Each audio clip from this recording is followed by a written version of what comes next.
build a schedule with you. What time can you get to, quote, work? I don't care if it's your home office. So generally a regular typical day, I'm up at 6:45. I get to the gym at 7. I come back at 7:45, 8 o'clock, get ready, protein shake, this, that, and the other thing. I'm usually ready to go by 8:30, 8:45. Then I start working. I go and talk to, go to the actual office, talk to my broker. Sometimes they'll have something for me to do, sometimes not. Then I jump into, and this is, again, I kind of don't know where to start. So do I go to multifamilies? Do I go to single families? Do I go to, try to work with buyers? And then I'll try to run around doing all kinds of stuff. And I feel like I'm running very fast in a lot of different directions. And I don't know what's the highest use of my time. You're going to spend, going forward, minimum 3 to 4 hours a day. I'd stretch it to 4 minimum hours per day on just prospecting. Call multifamily, that's fine. If you have a good understanding of multifamily, just do multifamily. And if single family listings come, you do it. And if you got to show some houses to buyers, you do it after 6 p.m. at night. I'm not saying don't do it because you need the check, right? Like, so you don't say no to business right now. Period. Yeah. But you do it during allocated times where it's more lucrative for you. So you just say, look, I just blame the seller all the time. If I had to show a house right now, I'd be like, listen, the seller's not available till 7 o'clock tonight. I'm not telling the buyer the reality, but that's just that's when it is available, because that's when I'm available. I've been doing that after 5, and like I said, I'm not afraid to work hard. I've done apartment rentals. I might get a couple apartment rentals right now. I'll have multis. They call me, hey Jim, can you rent this out for me? Vet the tenant. But I'm saying you need to be spending from 9 a.m. to 1 p.m. strictly on seller leads. So can you, and again, I know this is probably a rookie question. No, go ahead. From 9 a.m. to what exactly should I be doing? Just like I was doing during my live calling session, just like Sajan was doing during the live calling session, Eddie doing the live calling session. You get a lead list of all the multifamily owners. You call them and see if they're open to sell. Now, where are you pulling? Are you pulling that list from CoStar or Reonomy? I pull from Reonomy. CoStar is fine. I'm not saying the number. Listen, the numbers are more accurate on Reonomy, at least that I found in my experience. However, based on what you have in your situation, just use CoStar. It's fine. Okay, so you literally go on CoStar. You look up all the properties that have not sold, multifamily, and you choose one city at a time. Not sold in the last 10 years. That's like 5 to 30 units, 5 to 50 units, and just call them. And then you could literally, when you call them up, you say the same exact thing from the script book, right? The same exact thing I was saying. Hey, again, I would say for you though, hey, I'm a local broker in the market. I'm working with a client who's looking to, build their portfolio. I was just curious if you might be open to selling your property here at 123 Main Street. They say yay or nay. They say, I'm not interested in selling. You don't go, thanks, hang up. What do you do? Yeah, just, listen, is there any other properties you might be interested in selling? That's one pivot. What else? I might have some stuff coming onto the market. Could I possibly reach out to you in the future? Perfect. That's a second pivot. What else? I would probably tell them even, if something, down the road, would you be interested in selling X, Y, or Z property? If I contacted you in a few months, if things change kind of time-wise, I guess.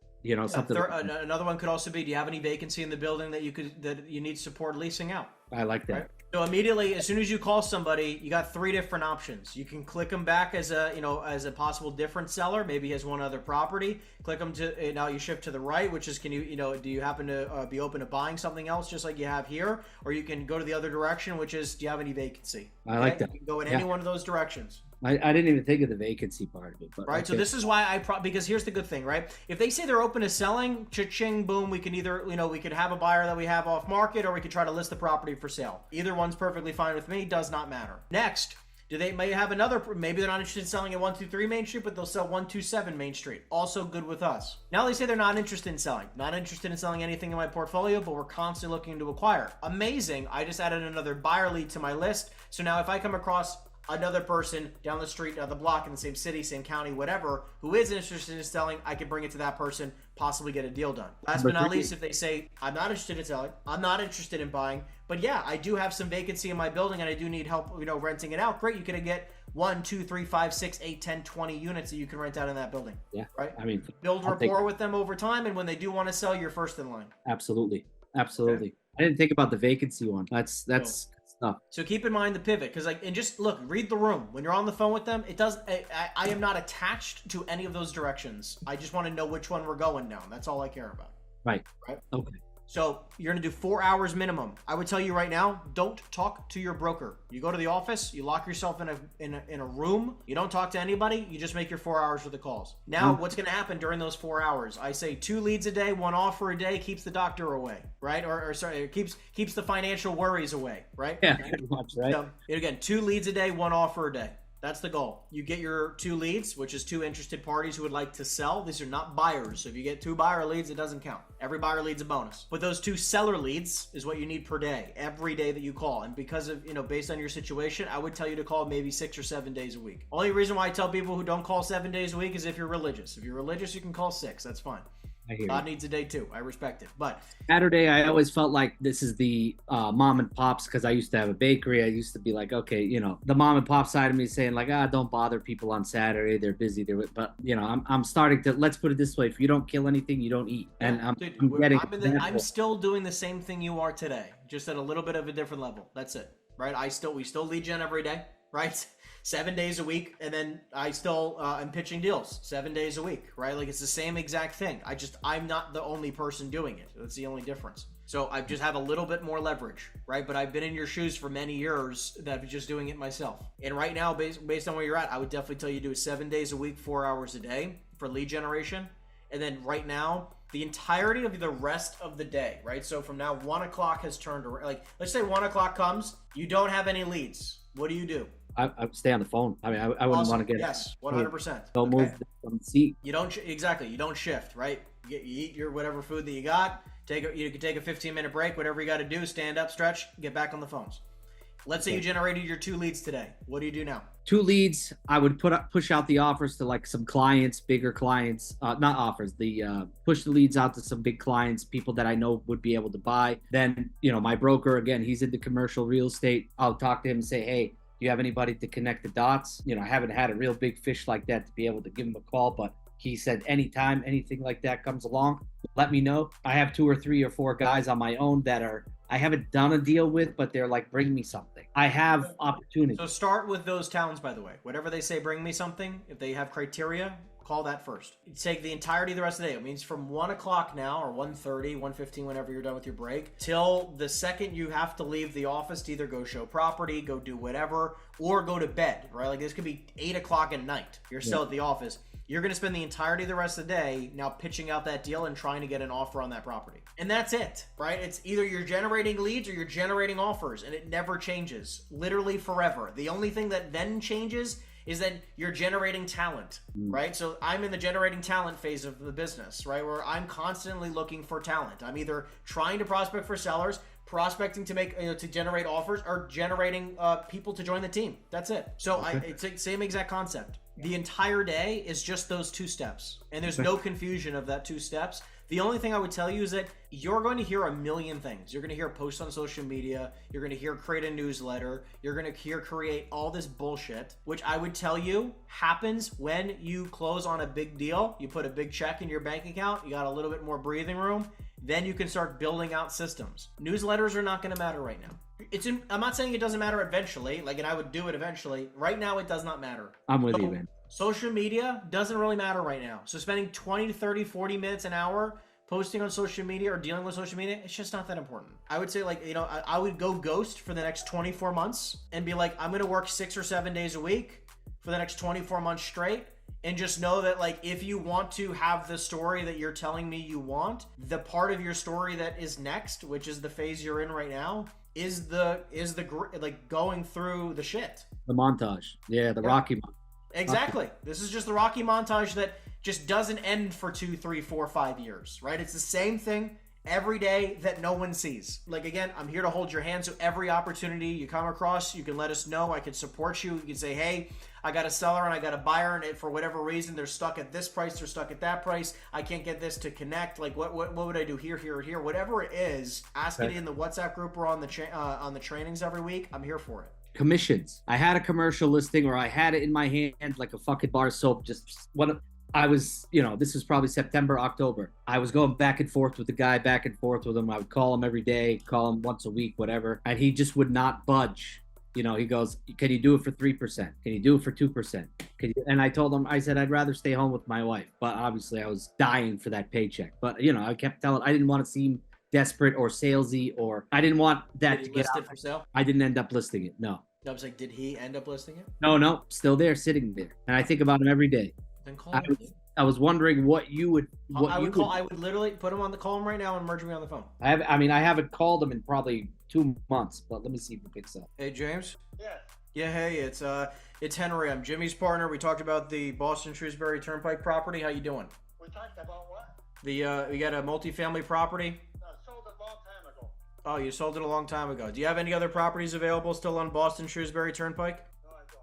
You sold everything? I sold everything. Oh, God bless. Okay. I mean, do you happen to have any other properties still in the portfolio, or are you done? I don't have. I'm all set. Oh, you're all set. Okay. Yeah. I understand. No problem. Thanks.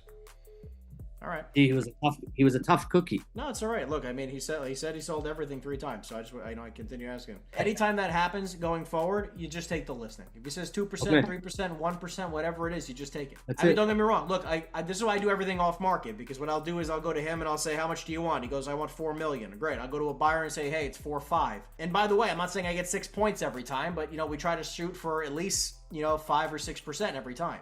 So I went on a listing presentation with my broker. I've known this guy since I was a kid. I mean, we grew up together. This is one of my best friends. He walked in. It was this metal garage shop, whatever it was.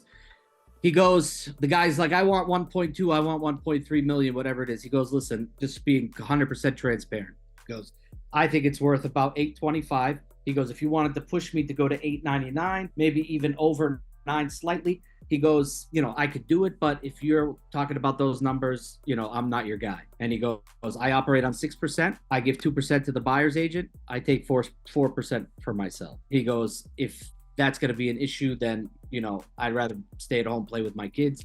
But, if you want to get this sold or you want to put it to Kelleher Zdowski, let it rot for months and months and months, that's totally up to you. But this is what I think it is and what I think it's going to sell for and what I know I could sell it for. So I took that and kind of talked myself out of this guy, I guess. I fucking talked So myself. here's the thing. I don't right? know. I mean, Here's the thing. When I walk into a selling listing presentation, I don't care how much money I have in my checking account. I look at it from the lens of, don't get me wrong, I'm not going to take a listing of a deal that's probably worth $800 and he wants $2 million. I'm not a moron. However, I'm also going to be very clear with him. Like, listen, like if we list this property for $1.2 million, you will get no showings. You will have no showings. You'll probably have no offers, and you're just going to have a bunch of people who offer you $800,000. Are you aware of that? Right? And I will be very here's specific. 3 with that. sold comps. Here's 3 on market comps. That's what he handed him right there. Exactly. So I you know, respect one- with what your friend said. I respect it 100%. And when Right. you're coming from a place of financial strength, it doesn't matter if you take the listing or not. He's in It that really position. doesn't matter. So, like, when you're walking with that kind of leverage, personally, it doesn't matter if you take the listing. But when you need every single dollar, yeah, I would have 100% just take a listing, right? Like, it's not going to hurt you. And you can't sell something if you don't have the listing. I've heard people say, nope, you got to stick to your principle. You'll get a reputation. You get this. Like you said, you hear all kinds of stuff. And, again, I'm new. Listen, reputation is something that will take 10 or 20 years to create. Every single big time broker okay? Every single broker, big time broker who does millions of dollars a year at one time in their career has taken a commission of 1%, maybe 2%. And they don't tell you about that. Yeah, they won't tell you about that because they You're needed the gambling. paycheck. They never tell you about the big loss. They only tell you about the wins. Yeah. Yeah. I mean, look, dude, I can tell you thousands of situations where I've been at a table and I've been fighting for commissions and I've said I would have lowered my commission and I didn't get all of them, even though I said I would lower my commission. He does tell me that. He's probably one of the only other ones who's ever told me that, but for the most part, he's discouraged me from taking less than the 6%. And he has the financial capability to say that. Right. So exactly. So I haven't heard that from someone as experienced as you. Everybody else like, no, don't, then everybody's going to try to It's a big leverage ass thing. Right. I'll take, if you show me a $2 million listing right now that I know will sell for something in the range of $2 million. Again, I'm not talking about a deal that's really worth 800 and he wants $2 million. Who cares what my commission be 30%. It's not going to close, right? Yeah. But I'm saying a deal that's actually going to sell, I'll do fine. Give me a deal for right now for 2%, 3%, 4%, 6%, 1%. I don't care. It really doesn't bother me. Like, I'll put myself on the record anything. I'm going to shoot for 6, and if he comes back at 3, I'll go back at 4 and call it a day. Fair enough. Take the listing, right? Like, and again, it's like as you continue to take them, you close deals. You maybe the next time you're a little bit harder and you want 4.5, and then 5, and then 6, and whatever, right? But like right now, it's not about caring what the commission is. I don't care. And when you discuss a commission with a client, any particular recommendation for me, any kind of advice for me? Kind of just be like, hey, listen, this is what it is. This is what I do, and then go from there. Yeah, I'd say, like, what do you want to net? What's important to you? Like, how much money do you need in your pocket at the end? I mean, I the way I've always tried to pitch it is like, okay, do you care about paying commissions or do you care about getting your property sold at the highest price? Yeah, I'll be like, look, like, this is what's going to happen. Your property, whether my commission is 1% or 50%, does not change the value of your property. Can we agree? Right? My commission means nothing to the value of your property. If that is the case, then the only thing that matters is what a buyer is willing to pay. Let's look at comps. The buyers are willing to pay X, okay? Roughly, this range is what they're willing to pay. So if they're willing to pay X, with my commission, which is typically 6%, you would net X price. Is that a price that you can agree to? And just see what he says. And if he goes, well, I really was thinking that I was going to net this, and that means that I would only take 2%. Well, listen, why don't we do this? I respect where your head's at. I'll do it for 4%, and anything north of that number, my commission will go up. If I can get you north of X, which is what market value is, if I can get you substantially more than X, then my commission goes up too. It's a win-win for both of us. How does that sound? I like that. And some people are going to go for it, and some people are not. And my goal is, of course, to try to make as much money on every deal as I can, like, of course. But at the same time, to expect 6% on every deal is just not reality. What are you going to say no to 70?